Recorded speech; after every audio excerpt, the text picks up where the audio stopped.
What's going on, guys? I want to talk about something that I've seen happen at nearly every single commander table and something that I screwed up on recently.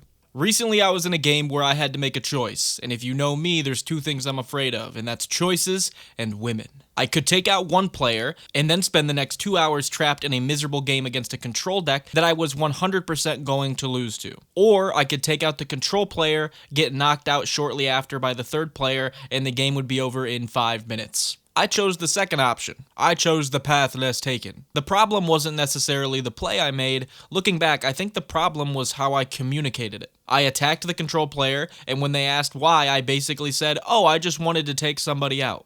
Which doesn't make any sense. I could have taken the other guy out too. What I should have said was, I didn't want to spend the next 2 hours in a game I was probably going to lose. What they heard was, I picked you for no reason. And that's how you accidentally make an enemy at a commander table. Maybe in my case, an enemy for life. I no hard feelings, dude. I'm super sorry. I should have explained myself better. So today I want to talk about how to target players without making things personal. Whether it's removing a creature, countering a spell, attacking someone, or even knocking them out of the game entirely. How do we make these decisions without creating unnecessary bad feelings? If that sounds interesting, make sure to like and subscribe, and let's get into it. The first piece of advice I can give you is ask the table. It's seriously that simple. Ask the table what you think you should be doing at that moment. If you're about to destroy a permanent, counter a spell, wipe a board, sometimes it's worth it just to ask the table what they think first, because the moment 2 or 3 of these players agree that something is a problem, it stops being just your decision. Now it's the table's decision. A lot of Commander's salt comes from people feeling singled out, but if everyone agrees that a card needs to go, it doesn't feel like one player is picking on a single other player. It feels like the entire table agreed. Yeah, that's a problem. Looking back at my game, I probably should have done exactly that. Instead of silently making my decision and then giving a terrible explanation afterwards, I could have simply asked the table, what do you guys think the correct play is here? Sometimes that's all it takes. My next piece of advice is more of an early game one, but it can still apply late game, especially if you're in like a Voltron deck. But spread the damage out a little bit. One of the fastest ways to make an enemy is to attack the same player over and over and over again, especially in the early game. Even if your attacks are technically correct, eventually it starts feeling personal.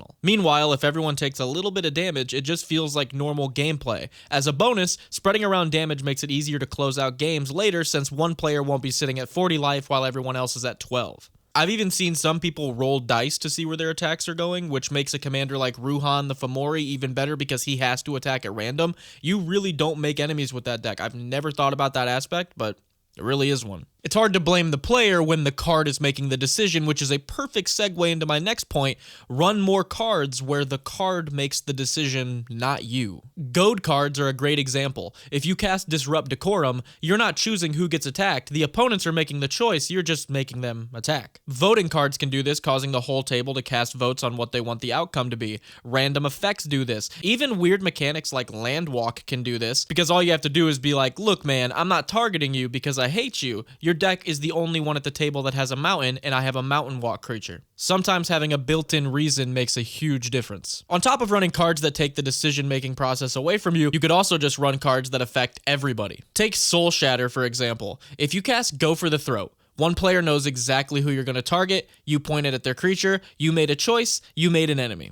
Now compare that to Soul Shatter. Everybody loses their biggest creature. Sure, everybody groans, but nobody walks away feeling singled out. It's the same reason board wipes are so effective politically. Nobody likes losing their stuff, but people are usually much more accepting when everybody's losing their stuff, not just them. Honestly, Soul Shatter's kind of goated. I need to pick one of these up for like all my decks. My biggest piece of advice though is explain your decisions. Even if you don't want to ask the table what to do or what they think, at least explain what you're doing, because that just mitigates a lot of hard feelings. It's something I could have done that would have avoided a lot of awkwardness at the table. If I just would have played my cards and been like, listen man, the reason I'm coming at you is because you're running control. I don't want to sit in a game for 2 hours. I didn't do that. All I said was I wanted to take somebody out, which makes no sense again. I made my attack, said basically nothing, and then followed it up with one of the worst explanations imaginable. I could have completely avoided this by just telling him straightforward why I wanted to do what I was doing. It's two completely different conversations that play the exact same. Only thing that changed was my explanation. This leads to one of the most important pieces of advice in the video. Target the board state, not the player. This is something that has taken me, I've played this game for like 18 years at this point. It has taken me that long to realize this, so no shade if you don't do this in your games. What do I mean by that? Well, don't say you're scary, so I'm going after you.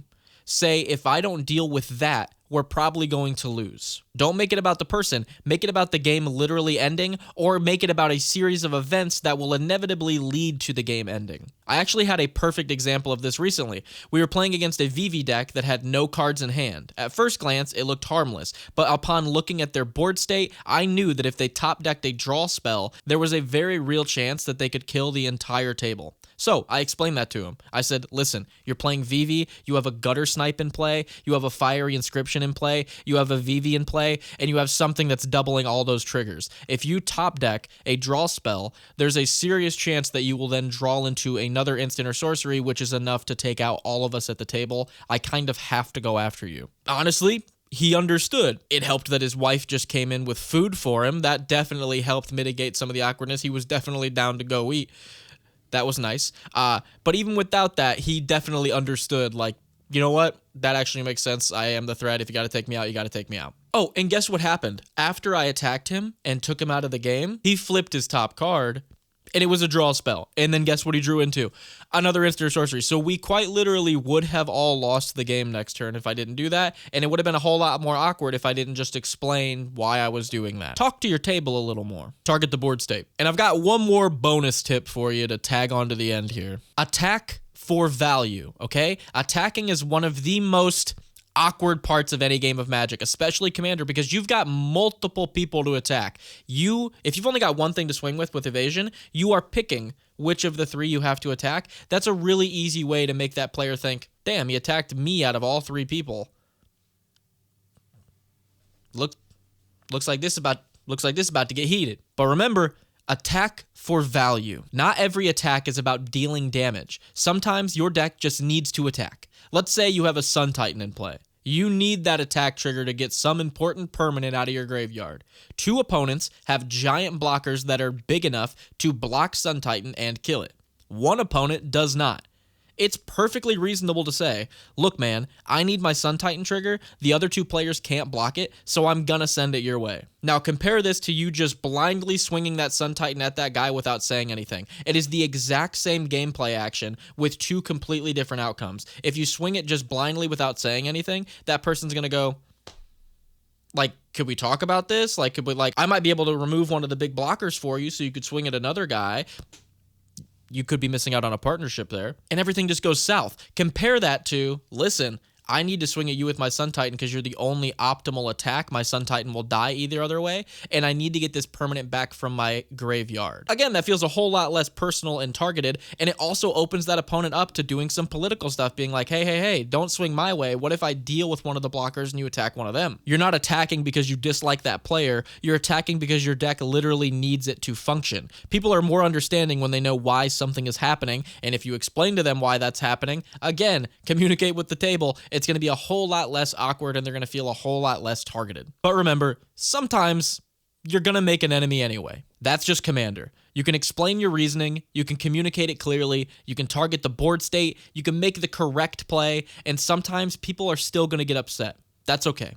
The goal isn't to avoid an enemy every game. The goal is to make sure people understand that your decisions are based on the game, not on a person sitting across from you. If I had to sum up this entire video in one sentence, it would be this. People don't get upset because you interacted with them. People get upset when they don't understand why you interacted with them. So, communicate with your table. It will lead to a whole lot less awkward interactions in your games of Commander. I guarantee it. And yeah, I still need help with my Delny list. I need a deck that Delny can go into. I don't want to make a Delny deck. I just want a deck that she can go into. Actually, there's a couple cards. Why not? I'll tag it on to the end of the video. If you guys could help me find a deck that Delny Streetwise Lookout goes into, that Mirror Room and Fractured Realm goes into, and that Iron Spider goes into,